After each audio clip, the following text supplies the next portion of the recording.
Hey, Susan Fleming here. For today's tech tip, I wanted to share some things that we recently discovered during the last Divi Bootcamp adventure. Some things about editing images right inside of your own WordPress site. Now, WordPress doesn't provide you with any heavy-duty image editing capabilities, but sometimes all you need to do is just tweak your image a little bit, and WordPress affords you the opportunity to do that. So here's an image from my media library inside of WordPress.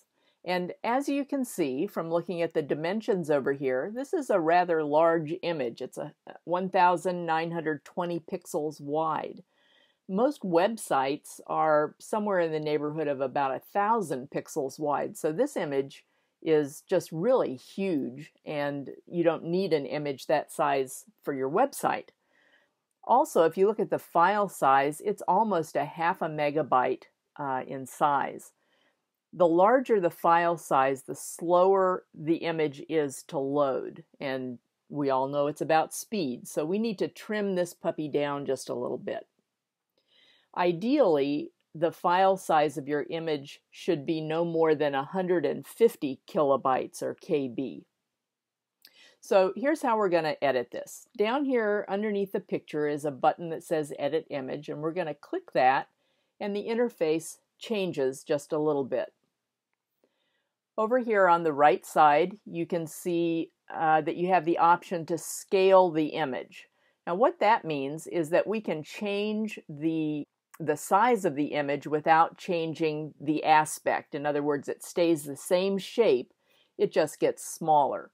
So if we wanted to reduce this to, say, 600 pixels, we would just highlight this and type in 600. And you'll notice that as I type that, the other dimension also changes. And that's just really very helpful. It certainly beats figuring out the ratio by hand. Let's see. That would be 1920 over 600 is equal to 1080 over X. Ain't nobody got time for that. I'm just glad WordPress does that for us. Now let's look at some of the basic tools that WordPress provides for us. And let's just let's go ahead and scale that to 600.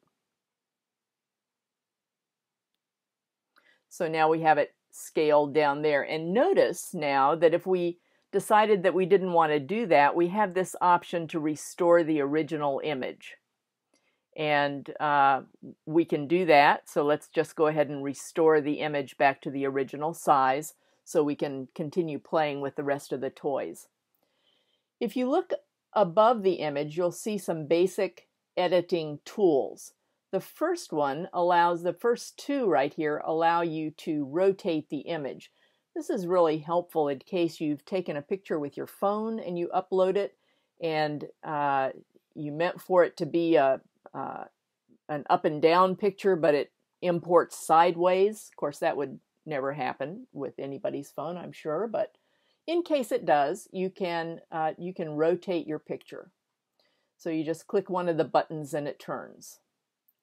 Now, we also have an undo and a redo feature over here. So if I did that and I didn't like it, I could click the undo and it would put it back the way that we wanted to. Very helpful. Now let's talk about cropping the image. We already know that we can resize the image. We can scale it down to make it smaller dimensions, but keep the same actual image. We also might want to cut part of the image out. We might want to crop it. So let's suppose that we just wanted to get this butterfly. The way we do that is to just put our mouse over the image and click and drag. And when we do that, we can see what we're going to have in the final image right there, and all the dark part is going to be cut off. And if we don't like exactly where it is, we can move it around. We can bring in the side maybe a little bit. We can bring the top down. We can just make all of those adjustments. And then when you have it exactly the way you want it, up here, this little button on the left that is the universal crop symbol is highlighted, and we can just go ahead and click on that, and it crops our image down. In order to then use that, we have to click the Save button. And now we have our image in its cropped size. And you'll notice that it's changed the aspect ratio up here, and it's changed the size to reflect the new image. Now we can go back in and edit, and again, if we decide that we don't like that, we want it to be different, we can restore the original image. But let's go ahead and go with this.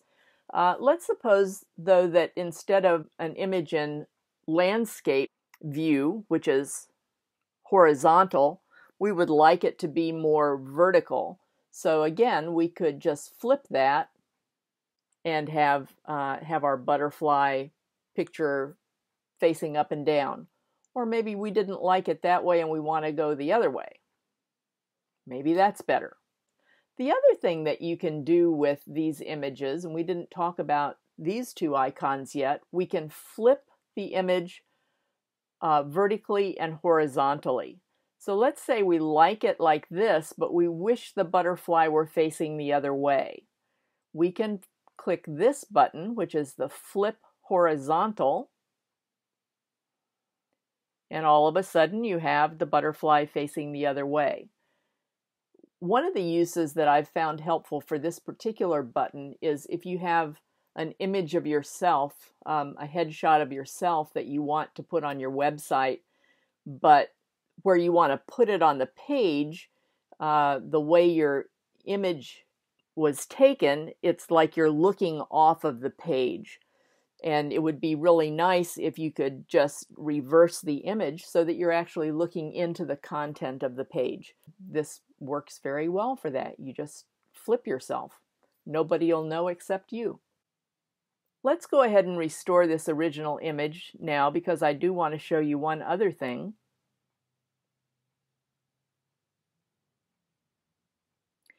Let's suppose that you need to have your image in a particular aspect ratio. In other words, if you have 1:1, that would be square. That means the height is exactly the same as the width. If you want to have it 2:3 or 4:6, you can go ahead and enter that aspect ratio in here. So let's say we want it to be 5:3. The width is first and then the height. And now if we click the Shift key and hold that down while we drag this out, we can reposition it just a little bit so that butterfly is right there. Then we have to click the Crop button up here in order to make that go into effect, and then we have to click the Save button. And once again, here we see our new dimensions.